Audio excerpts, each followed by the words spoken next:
Hi everyone, it's Howard from StartupRemarkable.com here today, and I've got Matthew Epstein with me. Now, you may have seen him if you're on Twitter at all. There's been this tweet going around across the world about this crazy guy who set up this site called GooglePleaseHire.me, and it's really funny. I think he's gotten a result, and he's here with me now. How are you, Matthew? How's it going? I'm doing pretty good. Awesome. So today I kind of wanted to just rock through some kind of points on how you made the video, because it's like obviously a lot of work went into it, and really some tips, I suppose, on a lot of us out there that have this dream and want to get this great job, and how you just went for it. So I want to get a few tips on that as well. But first of all, can you just kind of give us a really quick kind of background how you kind of came up with this crazy idea?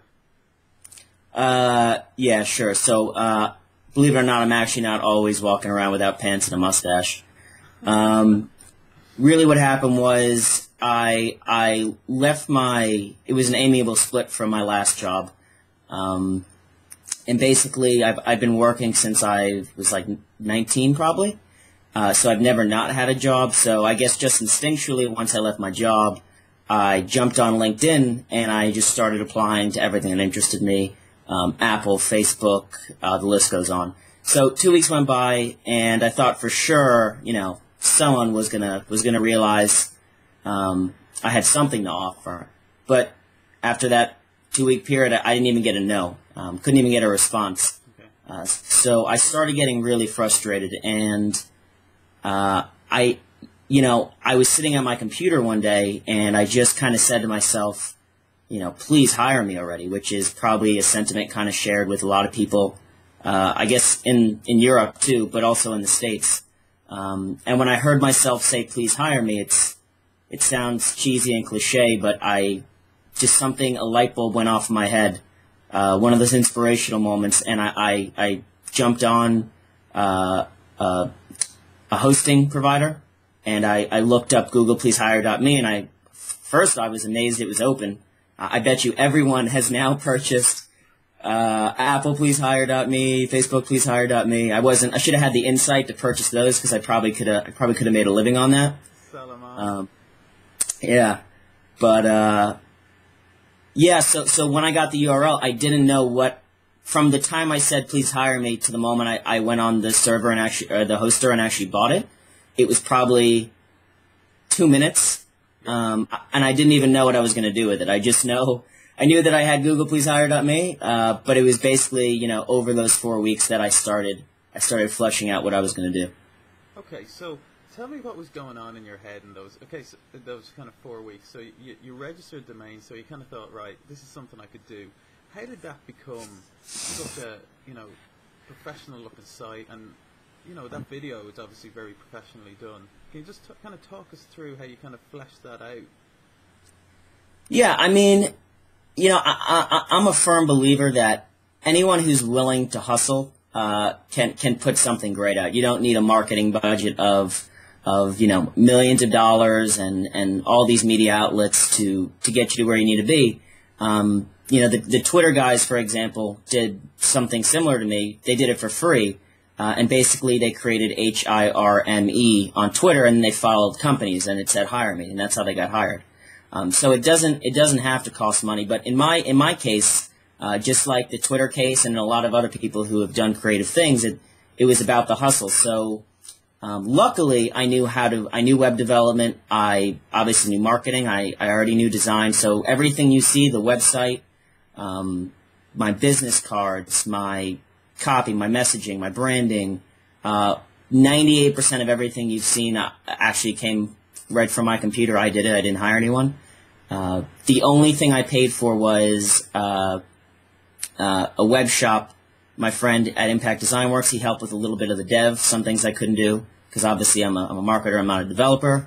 And then the video were these two friends of mine, these two girls, Judy and Caroline, awesome videographers. They're the reason it looks so good, and I paid them some money because I felt guilty that I dragged them out to film me without pants. So long story short, I did most of it. But anyone who's applying creatively, they should be doing something that they can do that they don't have to lean on other people to do.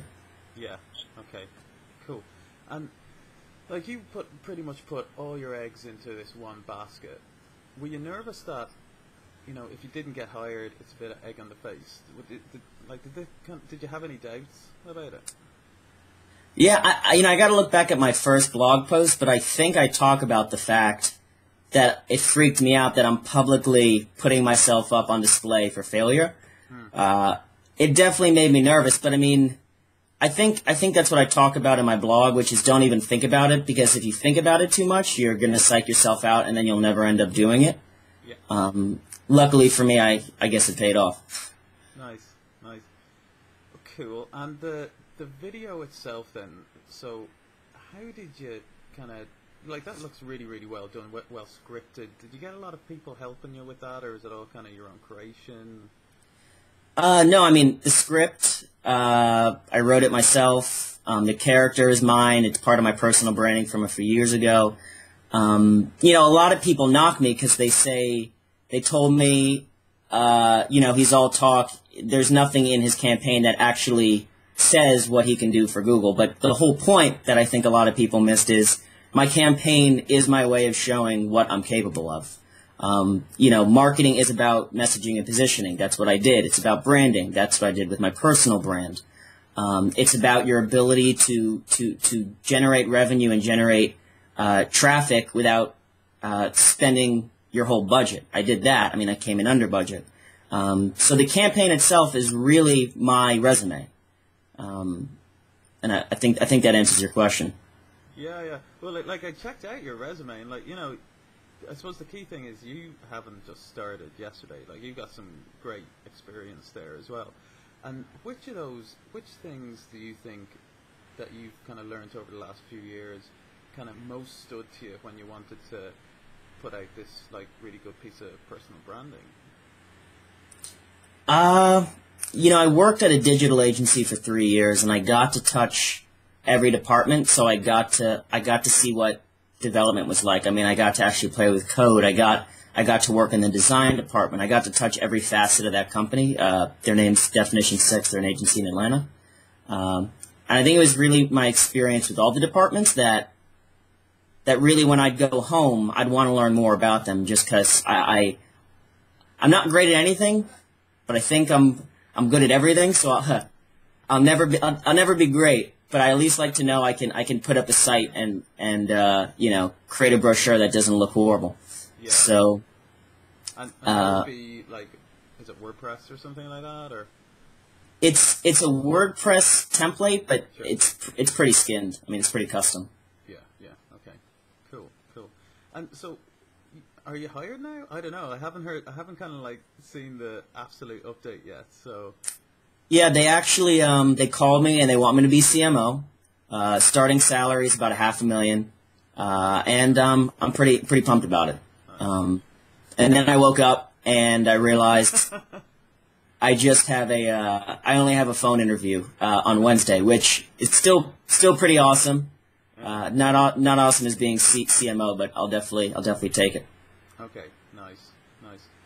So there's loads of people out there that are maybe don't have the job they want to spend loads of time, especially in recruitment agencies and stuff. What kind of piece of advice would you kind of give them to try and get the job they're looking for? Yeah, you know what? I'd tell them two things, since I'm 24 and I'm so old and wise. Yeah. I would tell them the first thing is you got to keep in mind that, and I think a lot of people forget this. I know I actually forgot this when I applied, was there's actual people reading your resume. I think everyone's gotten into the habit of creating a resume and just sending it off through email to 50 companies. Yeah. And they're forgetting that it's people that are actually reviewing those. And if you're not entertaining them, if you're not giving them something to think about, something to engage with, you're really not giving them a reason to pick up the piece of paper or whatever it is that you submitted.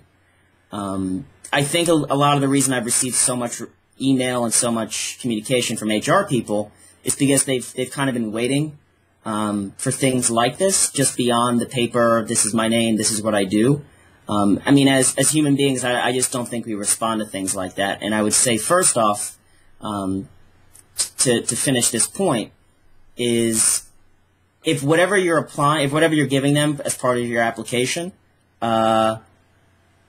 think to yourself, would this be interesting to me? Would I engage with this? And then I think people will think twice about sending just a paper resume. And then the second thing, I think more importantly than that, is stop thinking about job applications as applications and as work. I mean, people, they huff and they heave about the fact that they have to update their resume and do all this stuff. But beyond the paper resume, think of something that you can create that you love and that you're going to be proud of after you applied, whether you got the job or not. Just like, what would that be, like blog or anything? Well, I don't think people should all be out there without pants, and running around mansions in suits. It would be great, yeah. But that's not what I wanted. That's not what I wanted people to take from this. That you have to do something crazy and over the top. It's about A, doing what you're comfortable with. I was obviously comfortable going over the top, but B, it's about it. If you're going to creatively apply, do something that you're good at and that applies to you. So if you're a programmer, for instance, right? Create an application that Google has never seen before. Write, and again, I'm not a developer, so this may be a horrible example, but create a script or a line of code that's really going to grab their attention. And what you should be doing is, don't do it for Google. Work on something that's fun for you and that you're going to love, and that, like I said, regardless of whether Google calls you back or not, you have something that you're proud of. If Google never hires me from this, if I get into my interview Wednesday and I sabotage it, I could still walk away saying I'm really proud of the campaign I did. Okay, and you've been noticed now, right? So the second interview, I suppose, is maybe a little bit different. So what's your kind of strategy for that? And I tell you, the reason I'm asking is because I have a second interview with a cool startup tomorrow. So what kind of tip can you give me for that? Well, can I get their name? Yeah, sure. It's Flatter.com. Okay. A tip, as far as interview goes, as far as interviews go, I think the first and most important thing is confidence. I think. Yeah, I'm not even gonna expand on that. It's confidence is the first one. I got nothing smart to say about it. Just confidence. Yeah. The other thing is do your due diligence and research on the company. I mean, everything from the person interviewing you to their business model to their mistakes, their successes. I mean, literally everything. You should know their business as well as they know their business. And if you don't, then you probably shouldn't even be stepping in the room. So I guess those are Matt's two recommendations of the day: is be confident and know your stuff. So if I'm confident and know my stuff, and I arrive in with no pants on, I'm a winner. Is that right? Well, anytime you don't wear pants, you're a winner. I mean, yeah. Let's be real. Yeah, good point. Nice. Right. Matt, so, sorry, I just got distracted there a second. One question I wanted to ask was, do you ever have any? I don't know. You must have loads of hits on the site now. How many hits have you had in the last, say, week or 2 weeks? Yeah, yeah. My metrics have been pretty surreal. I've gotten about 300,000 in 7 days. Okay. Which 300,000? I mean, it's not a crazy number. There's sites that receive 300,000 every day. But for a resume, I can't remember the last time 300,000 people looked at a resume. So in my book, it's good. In the bigger picture, it's not incredible. It's only getting bigger. Like, it's getting picked up by more stuff. And has it ever kind of come into your mind, like, do I need, I'm a bit of a personal branding dude now. Do I need a job in Google? I'm too good for Google now. I created one website. I'm too good for you.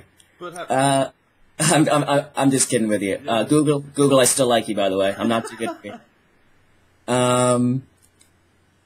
You know, I love the idea of startups. I would want to, and I do plan to at some point, either joining a startup or creating my own business. You know, the problem is, I don't know other people's reasons for getting into the startup entrepreneur field. For me, I have to either work for or think of a product that I love, that I am going to spend 24 hours a day on, putting my blood, my sweat, my money into it. I haven't come across that startup product yet. I haven't thought of that product yet. Once I do, I'm going to jump on it. But in the meantime, you know, Google has, I think, they have the human capital, but they also have the technology, and I think that, you know, obviously don't work there yet, but the processes that I need to basically foster, you know, my passions and to grow my skill sets. And actually, it's funny you say that, because I was speaking to a reporter in Europe. She's speaking at Social Media Berlin Week, and she's using me as a case study. Cool. And the greatest line she had was, she learned, because she was an entrepreneur, to always make mistakes with someone else's money. So rather than jump into, you know, my own company right off the bat as a 24-year-old, I'd rather make, you know, my mistakes with someone else's money first. That's fair enough. Very honest, but very true. So, good stuff. Matthew, that's been absolutely legendary. It's been great having you on. Your site is still up, googlepleasehire.me, and are you doing blog posts on that, or what is your blog's URL? Yeah, so if you go to Matthew, M-A-T-T-H-E-W, dash Epstein, E-P-S-T-E-I-N.com, I'm updating everyone on where I'm at in my quest to land the Holy Grail job at Google. I'm updating it just about every day now. So if you want to follow along, see if they reject me after they see this video, just go take a look there. Awesome. Well, you have 300,000 people all rooting for you anyway. So absolutely best of luck to you. And thanks for joining us here on StartupRemarkable.com. Thank you. Talk to you. Cheers.